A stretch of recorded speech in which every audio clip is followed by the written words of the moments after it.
Hi everyone. I would like to give you a heartfelt thanks to all my viewers who subscribe my channel and liked it.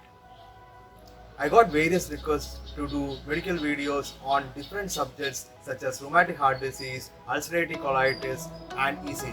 I promise in due course of time I would like to do all the videos. All these videos are PPT based lectures with enough explanation which is useful for all people in the medical stream such as nursing students, exam takers in NCLEX RN, MOH and heart. I hope that all this video is a sure investment to wisdom. Please view my videos and share to people in the medical stream so that it will be useful for others. So please share to others. Thank you. Today I have come up with a new video which is on cardiology. The topic name is cardiac tamponade. In this video, I would like to include all the explanation which is needed for nursing students and for all competitive exam takers. So I hope you like the video. Hi everyone, today we are going to discuss about cardiac tamponade. My name is Deepak Krishna. Cardiac tamponade is a disease condition which is an emergency situation. First, I would like to tell you a small anatomy regarding cardiac. Heart consists of three layers. The three main layers, and the heart is covered with a sac. That sac is called as pericardial sac. It consists of two main layers, visceral pericardium and the parietal pericardium. Visceral pericardium, it is attached to the outer lining of the heart, that is epicardium, and the parietal pericardium which is attached to the outline to our rib cage. So in the both layers, the heart is like this, it is covered with a sac that is called as pericardium. Okay, so pericardium has it's called as pericardial sac. It has two layers, parietal pericardium and visceral pericardium, and this parietal pericardial sac or pericardial sac consists of a fluid in between. That fluid is called as pericardial fluid. Normally there is about 50 ml up to 50 ml of fluid, that is normal. Okay, that 50 ml of fluid always covers our heart and it acts as a shock absorber for the heart. Today we are going to discuss about a disease condition which is due to excess of fluid. Okay, so we will see there are small confusions will be there always for people have a little confusion regarding what is meant by a pericardial effusion and what is meant by the word cardiac tamponade. Cardiac tamponade, by the word we can say tampon. The name derived from the word tampon. Tampons means like something has covered and something has stuffed inside to prevent bleeding. So normally we use tampon. So this name is also derived from the word tamponade. So in this video we will see what is the difference between what is meant by pericardial effusion and what is meant by cardiac tamponade. Pericardial effusion. See, normally there is a 50 ml of fluid is there. If the fluid increases in the volume in the pericardial sac, that means the pericardial fluid. Okay, so that condition is called as pericardial effusion. Effusion means accumulation of fluid in the cavity. So pericardial effusion means pericardial fluid become more, or it will be accumulated in the pericardial space. Okay, that is we call as the normal disease condition, that is pericardial effusion. See, what's the difference between pericardial effusion and cardiac tamponade? That is very important. So through this video we are going to discuss about what's the difference between a cardiac tamponade and pericardial effusion. Okay, first of all I would like to tell you what is meant by pericardial effusion. Pericardial effusion means accumulation of fluid in the pericardial cavity. That means that is called as pericardial effusion. But what's the difference between pericardial effusion and cardiac tamponade? Is very important. So we are going to that. Okay, so what's the difference between pericardial effusion and cardiac tamponade? The first main difference I will say is when the accumulation of water is more and the intrapericardial pressure is more, so that it starts compressing. Imagine there is a small sac, it consists of water. Okay, that is about up to 50 ml. If it accumulates, we call as pericardial effusion. When it accumulates more and we start compressing the heart, okay, that is called as cardiac tamponade. Cardiac tamponade means it start compressing the heart. So here, if it is the word there, cardiac tamponade. So I will remind with the word C. Okay, C is very important here. I will remind by the word C. C, cardiac tamponade. That C is very important. That C or compression. That word we should be very. We will focus on the word compression. So when you start compressing the heart, this is called as cardiac tamponade. So we are going to the definition of heart. Okay. Before that, a small thing. A cardiac tamponade is a life-threatening situation. I won't say the pericardial effusion is not that much of life-threatening. So cardiac tamponade is a life-threatening situation. Why? Okay. So prompt diagnosis from the doctor and the nurses is very key to this disease. Why? Because it is a life-saving decision. So always know prompt diagnosis is a very important key so that we can save a person's life. Okay, so we are going to discuss what are the prompt diagnosis techniques. So what are the main clinical manifestations? That is very important. Okay, so cardiac tamponade is a life-threatening situation which can take a patient's life. So prompt diagnosis from doctors and nurses is needed. Okay, so next we are going to the definition. Next, cardiac tamponade. Already I said we should focus the word C. C, compression. So cardiac tamponade is a compression of the heart which occurs as a result of fluid accumulation in the pericardial sac. Okay, so cardiac tamponade again, C, compression. That is very important here. The word, we should focus on the word compression. Cardiac tamponade is the compression of the heart which occurs as a result of accumulation of fluid in the pericardial sac. Okay, normally it can be a blood or it can be either pus or air. It can go there into the pericardial sac and start compressing the heart, and the heart start compressing more. Okay, so we cannot have the space to expand. That disease condition we call as cardiac tamponade. Okay, so it may restrict the blood flow to the ventricles so that it may compress, and no blood flow will be there. The patient, there won't be any cardio. Just imagine you have a heart and heart is compressed by somebody who has squeezed the heart, so there won't be any blood supply and it cannot be able to expand. So the normal functioning of the heart is hindered and it start compressed, and what happened here? It cannot expand and there won't be any blood supply to the heart, and there won't be any cardiac output, and the clinical manifestations, whatever the problem starts, everything with this. So please remind the word compression. Next we will go into what are the etiological factors for this. Okay, so etiological factors. The main etiological factors is the post myocardial infarction. The post myocardial infarction can lead to cardiac tamponade. Next, pericarditis. Okay. There are some clinical manifestations which is related to pericarditis. So pericarditis by virus bacteria can cause cardiac tamponade. Okay. Next etiological factor is aortic aneurysm. So that aorta or vessel become thick and layer become thin, so that it can lead to aneurysms. Okay, and it can lead to rupture also. That condition also can lead to cardiac tamponade. Next is heart surgeries. Any heart surgeries also can lead to, because due to any recent heart surgery, it can lead to the cardiac tamponade. Next is metastatic carcinoma, such as end stage of lung cancers. It is spreading. Metastatic means spreading. So it may spread to the nearby organs or the nearby. For example, if the lungs is there, the nearby organ is the heart. So the heart, the first layer, it is covered with a sac. The sac is called as pericardial sac. It may spread to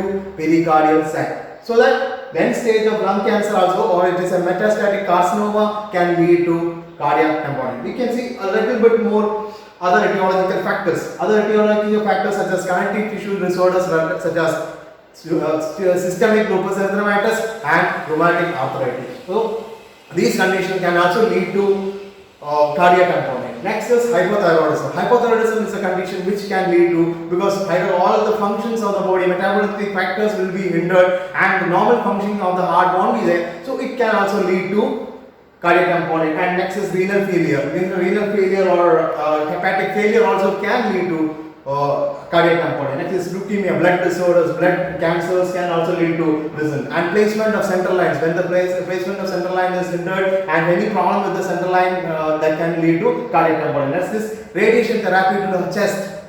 These are the other etiological factors: radiation therapy in the chest and recent invasive heart procedures. We already said about heart surgeries and recent open heart surgeries. These are the various etiological factors or causes of cardiac tamponade. Next, we are going to discuss about what are the pathophysiology. The first pathophysiology I already said, okay. So it is related to the compression of heart or accumulation of fluid in the pericardial sac. So or pericardial effusion. So pericardial effusion is the first main reason for this accumulation of fluid in the pericardial layer. So reason to that, what happens when the fluid becomes increase in volume? So what it will increase the pressure inside the pericardial sac. It will increase the pressure inside the pericardial sac. If the pressure inside the pericardial sac is more than 15 mm of Hg, we can say it starts compressing the heart. So it may lead to increased pressure inside heart, and what happened the next is the expanding and the filling capacity of the heart is reduced due to compression of the heart. Already we said in the definition it is related to compression. So when the pressure inside, so it start compressing the heart more and more, so that heart doesn't have a chance to expand more. So most of the functioning, even the ventricles cannot expand, it cannot able to contract properly, or like it cannot able to like supply blood to other regions. So it get compressed over there. So it cannot expand. There won't be any filling capacity of the heart. So everything will be hindered. So that is the expanding filling capacity of the heart was reduced due to compression of the heart. Next is it will lead to decreased stroke volume, decreased venous return, and BP decreases. Stroke volume. In 1 ml of beat, normally the heart pumps about 70 ml of blood. Here, it gets hindered. Okay, there won't be any stroke volume get reduced, and decreased venous return. Venous return from the right side to the right atrium also get decreased, and BP also decreases because there is no cardiac output. So BP, obviously the BP also decreases there. Next, it can lead to decreased cardiac output, less oxygen supply, and organ leads to sudden death. Even it can lead to multi-organ failure, and the patient can lead to sudden death. Okay, so these are the main pathophysiological reasons. So it is very simple to learn all if you know the on all the disease process. So it is very simple in nature. So like we can learn it very easily. In short, pathophysiology is like when the fluid is accumulated in the pericardial space, it is called as pericardial effusion. When the fluid is more, just imagine a fluid is coming inside the pericardial area, which is heart, which is a layer inside the pericardial outer covering. There is a small 2 layers are there inside the. Just imagine water is entering and it is accumulating here. When it is accumulated, it is called as pericardial effusion.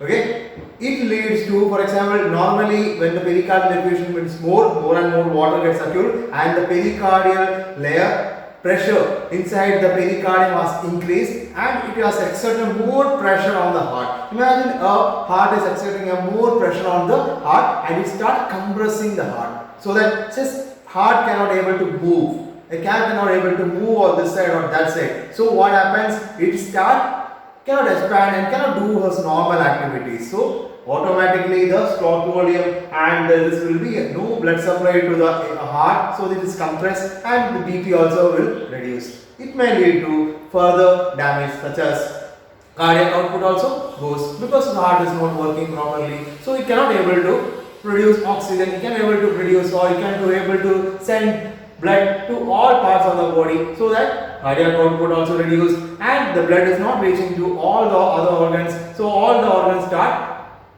going to death, or tissue will go to death, so suddenly the patient may die. So this is the pathophysiology. In simple, if you say somebody, that is the pathophysiology of cardiac component.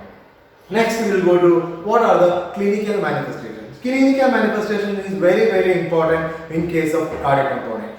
Why? Because there are a lot of questions for NCLEX exam takers and even for nursing students, and they may ask you more questions from the clinical manifestations. So clinical manifestations are very important in case of cardiac component. So everyone, please listen to the clinical manifestations. So we will see. Okay, just imagine something is the patient have a feeling. Okay, the first main thing is the heart water is inside the pericardial layer is getting increased. So the first main thing for the patient is, the patient may say that there is something in the heart or something heavy in the heart. Though the feeling will be there. So patient may say feeling of pressure inside the heart. That is the first main pathophysiology or first main clinical manifestation the patient may say. Because the second thing I will say is dyspnea.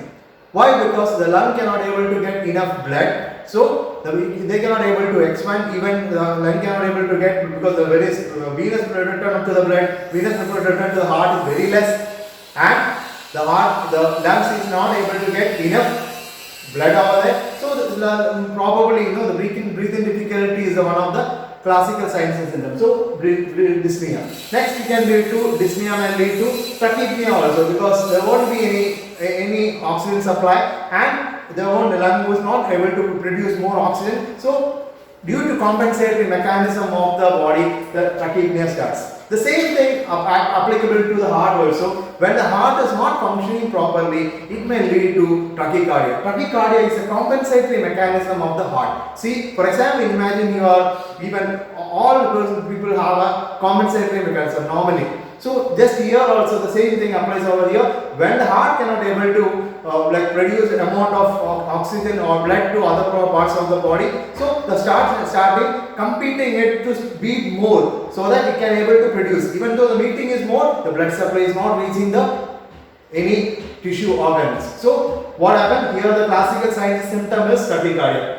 I will say here tachycardia we cannot say that. See, if tachycardia is not there, we cannot say that it is not cardiac tamponade, because the tachycardia is one of the main signs and symptoms of cardiac tamponade. True pericardial effusion doesn't have a tachycardia. When does the heart have any problem regarding this? So the heart start beating fast. That is called as tachycardia. So tachycardia is one of the very important clinical manifestation of patient with cardiac tamponade.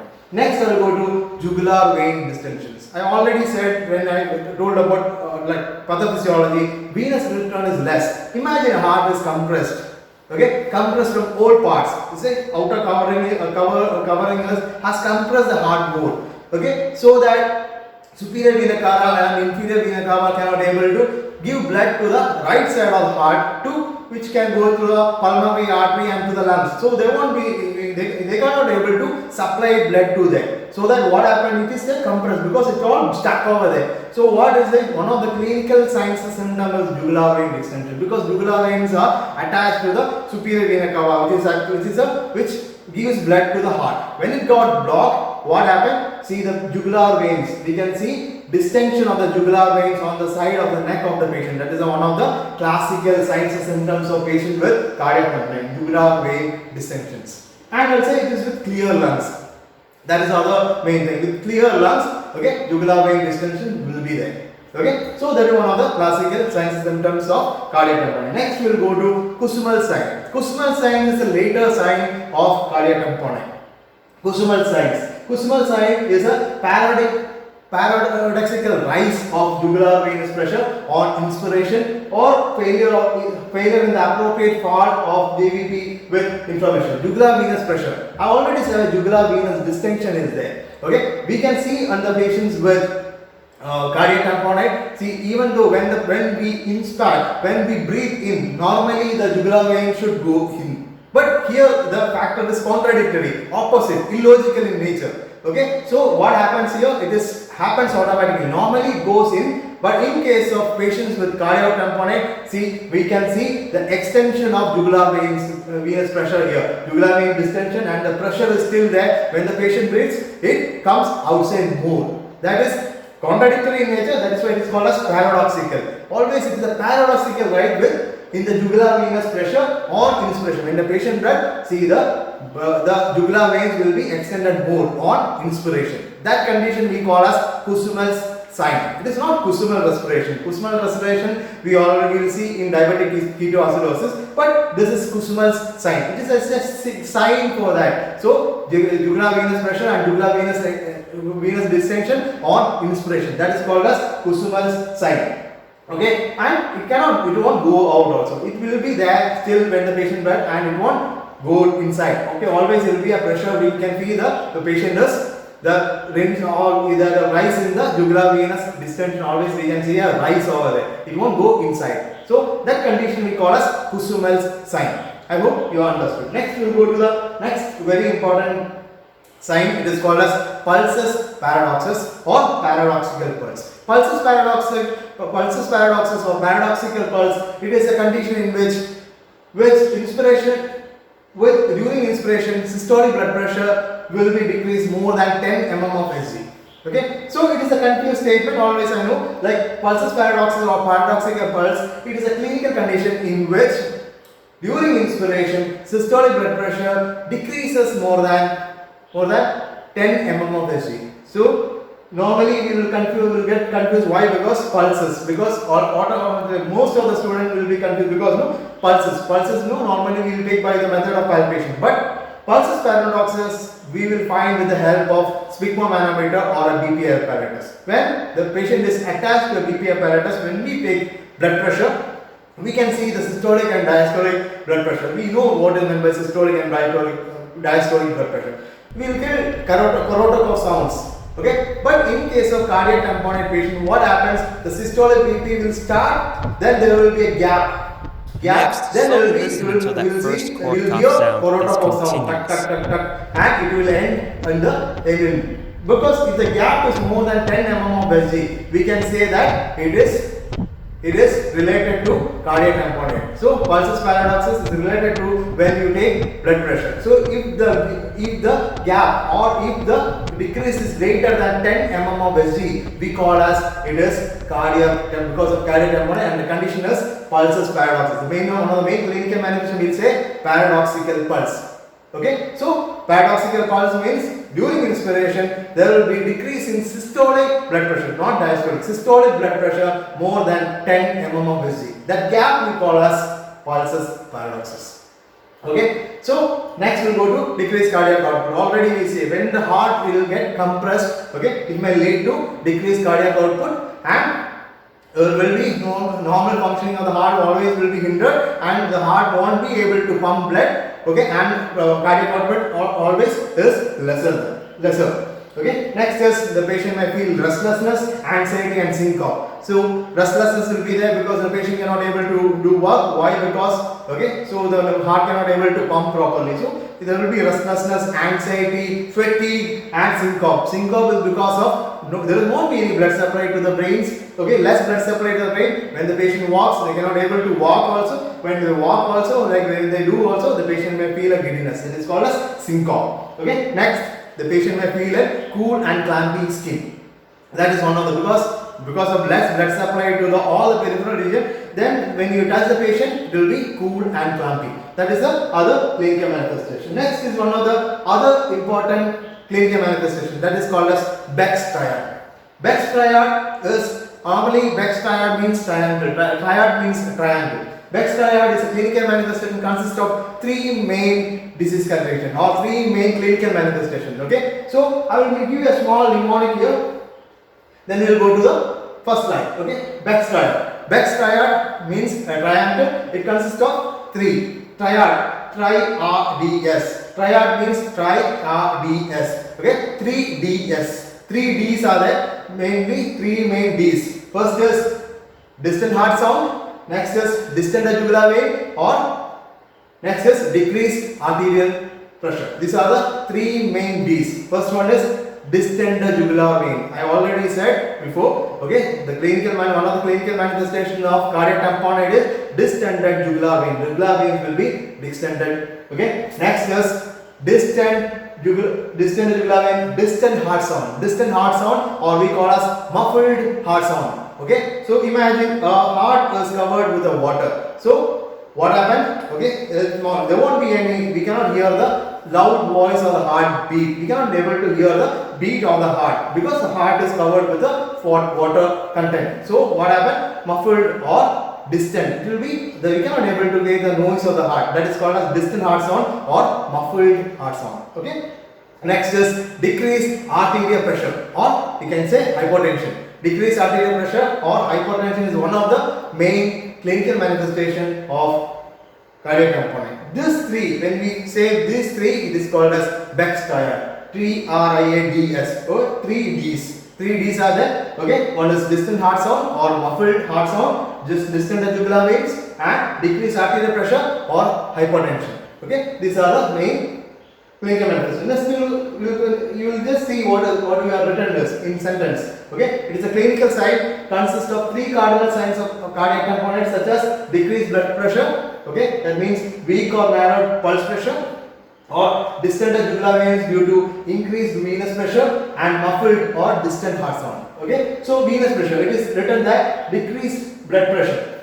Okay, there will be a narrowed pulse pressure. See, when I already said what is meant by pulsus paradoxus. When the systolic blood pressure, if you start beating, there will be a big gap is there. If it is more than during inspiration, there will be a big gap. And what happens? Okay, if it is more than 10 mm of Hg, okay, automatically, okay, the BP will be reduced. For example, normally the patient will be like, it will start with 120 and the patient does go to 110, more than 108, imagine 109 and it is 100. Just imagine there will be a small difference between the pulse pressure means difference between the systolic blood pressure and diastolic blood pressure. So it will be very less, it will be narrowed. So there will be only a difference of 8 mm of Hg. Okay, for example, the BP is 108 and the patient have 108 systolic blood pressure and 100 diastolic blood pressure, only the pulse pressure is 8 mm of Hg. So pulse pressure means the difference between systolic blood pressure and diastolic blood pressure. So when the patient with cardiac tamponade, so when the patient is inspired, there will be a gap will be there. So that is called as pulsus paradoxus, and normally there will be a narrowed pulse pressure.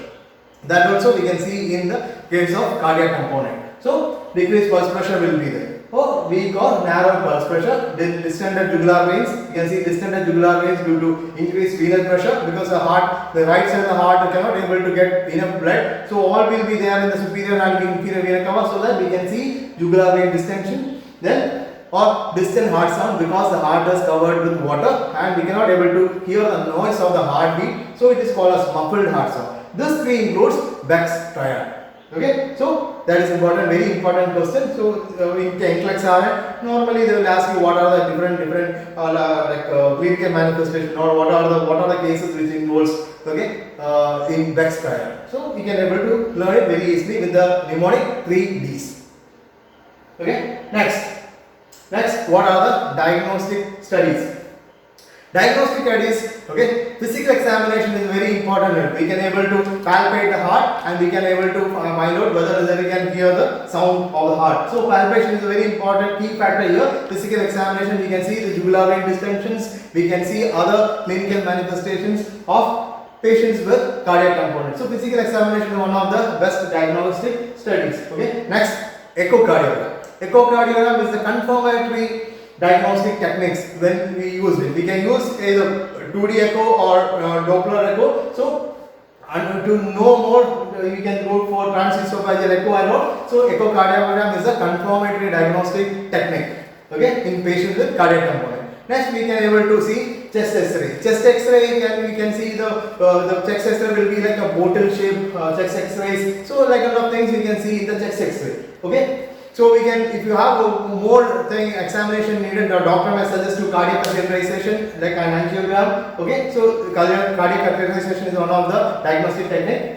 Then, if you want a little bit more details or the adjacent parts or anything related to that, they can suggest you. The doctor can suggest you a CT scan, computer tomography, or magnetic resonance imaging scans, and electrocardiogram.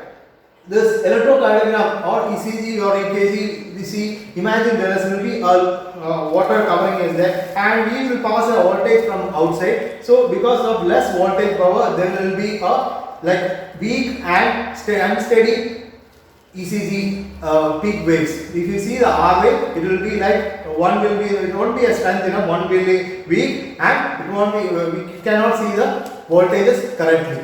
So in the main problem with the electrocardiogram is the weak and unsteady R waves. So that is one of the main pattern of electrocardiogram in patients with cardiac tamponade. So due to this is mainly because of low voltage, because when the heart is covered with the water content, voltage cannot, even the heart, this won't be pump more, you cannot able to pump more. So the R waves will be, even it can be applied to P waves also. The P waves and the R waves will be not weak enough. It will be height difference will be there for all the R waves will be there. Okay, it is applied, but P waves we cannot see sufficiently in ECG, but R wave we can see, we can determine it easily. So electrocardiogram. So electrocardiogram, short and uneven height R waves because of low voltage are because of low voltage, it won't be, the R wave won't be uneven, and it will be, height will be less in echocardiogram. So these are the main diagnostic studies. Once again, physical examination, echocardiogram is the may be performed to confirm the diagnosis, chest X-ray, cardiac catheterization, CT scan and MRI scan, and last electrocardiogram. These are the main diagnostic studies. Next we will go to what are the management. See here no, the mainly use surgical management other than medical management. The main aim of the management is to save patient's life and to improve heart functions by reducing compression. See, we need to reduce the compression of the heart and to release symptoms. These are the main focus or main aims of patients with cardiac component, to save the patient's life, to improve the heart functions by reducing the compression of the heart and to relieve symptoms. These are the main focus of management. So what are the medical management? See mainly they use a symptomatic management. What are the symptoms are there? The doctor will try to reduce that. Next is IV fluids to maintain cardiac output. So depending upon the patient effort, and the doctor will suggest to IV fluids, continuous IV flow will be there, and if any condition is there, antibiotics, and last oxygen therapy to reduce workload on the heart. So these are the main medical management they can give. More properly, the doctor can suggest if the heart compression is more, and the doctor can suggest a surgical management. That is very important. That is called as pericardiocentesis. That is a surgical process in a hospital. We can do it. Pericardiocentesis. Pericardiocentesis is a surgical procedure performed to remove fluid from the pericardial sac by puncturing the pericardial sac and aspirating the pericardial fluid. Okay, centesis means puncturing. Okay, so pericardiocentesis means we are puncturing the pericardium and we are putting into the space, pericardial space, and we are aspirating the fluid. Okay, that technique is called as pericardiocentesis. In pericardiocentesis, we used to keep the patient. We can use the help of ECG and hemodynamic pressure measurements.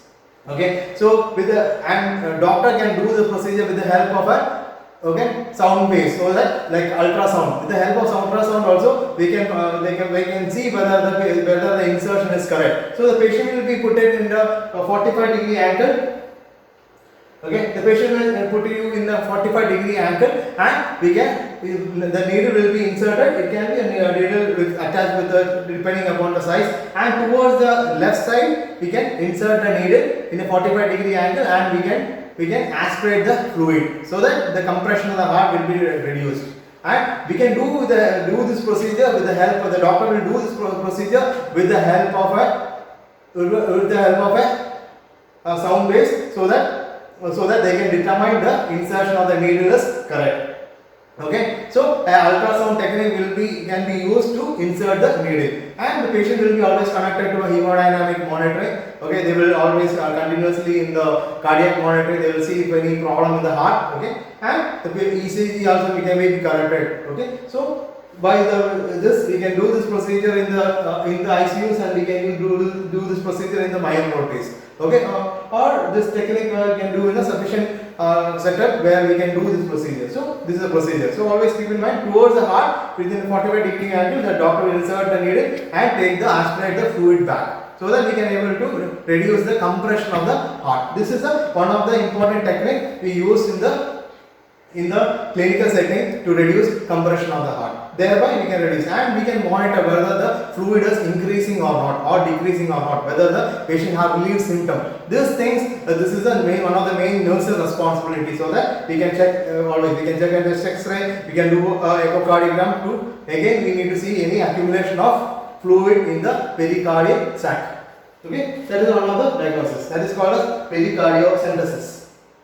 Next, we will go to the nursing diagnosis. What are the main nursing diagnoses we can see? The main nursing diagnosis, because already the patient have difficulty in breathing, we can say that ineffective breathing pattern related to decreased oxygen supply, and there will be decreased cardiac output. Why? Because the patient cannot able to, there won't be any cardiac output, and the heart there is no point of expansion, and we can see that decreased cardiac output related to reduced ventricular filling, secondary to increased intrapericardial pressure more than 15 mm of Hg, Okay, decreased cardiac output related to reduced ventricular filling, secondary to increased internal pericardial pressure. That will be the next Nanda label we can see, decreased cardiac output. Next we can say activity intolerance. Already I said the patient will be restless, patient will be anxiety, patient will be fatigue, and patient will syncope. So they cannot able to do the activities. Okay, so we can put activity intolerance related to restlessness and fatigue, and there will be anxiety related to fear of death. Always the patient doesn't know what is going to happen, and that impending doom, feeling of impending doom will be there. Always what is something bad is going to happen.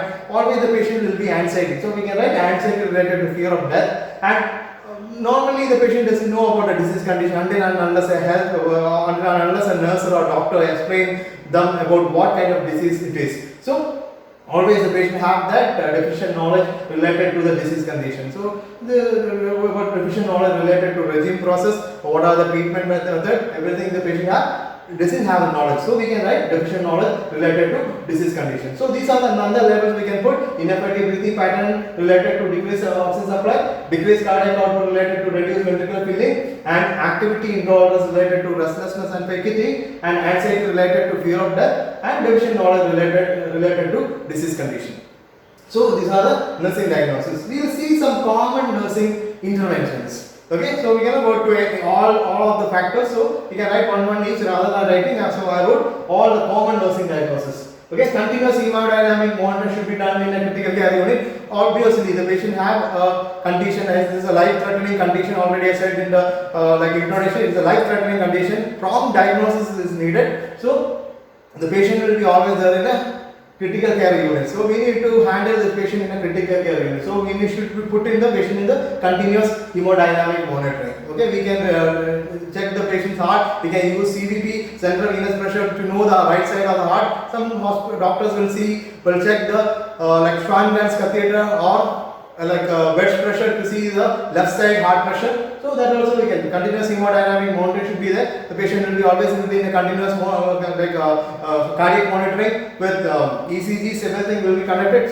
So we can. The patient will be continuously monitored. Should be done in a critical care units. Provide semi-Fowler's position, so to promote lung expansion. So we should provide semi-Fowler's position.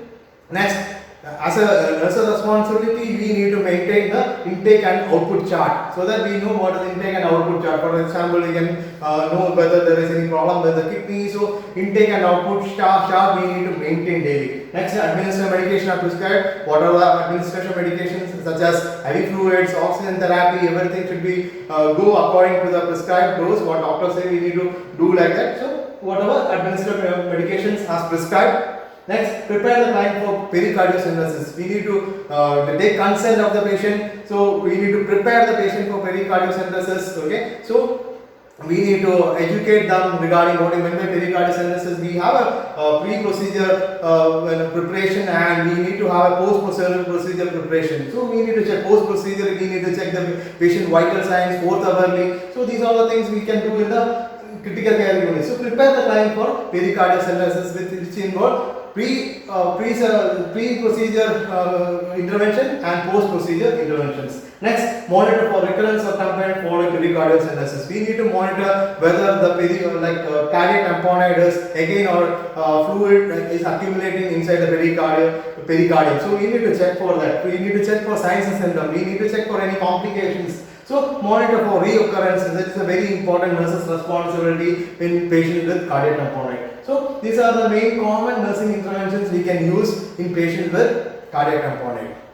So I think I hope you understood this topic, okay, regarding cardiac tamponade. So in a wrap, I will tell you. See, there will be a cardiac tamponade is the compression of the heart, so that intracardial pressure will be intrapericardial pressure will be increased, and it can start compressing the heart. That condition is called as cardiac tamponade. And there are more clinical manifestations. Clinical manifestations such as pulsus paradoxus, Kussmaul's sign, Okay, Beck's triad. You see, just think about jugular vein distensions. Okay, other signs and symptoms such as feeling pressure inside the heart. Okay, so like dyspnea, tachycardia, restlessness, fatigue, syncope are the main clinical manifestations. So remember about Beck's triad, pulsus paradoxus, and Kussmaul sign. These three areas, these in competitive exams, you may get questions on these three main clinical manifestations. So remember the clinical manifestations.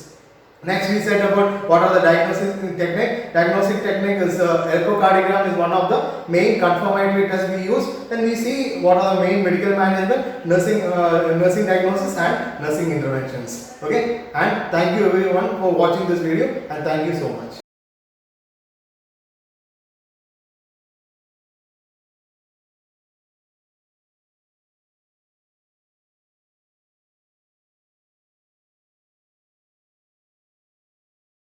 Bari bari biri biri biri su den den nam dong ba bari nam den nam de alo wa la ba la ba la ba lu du du du de ya bu wa di ta di nam den nam dong wa ka ta ta ta ta du du du de ya bu ala cha cha ya di bi ta bi di la ba di dan di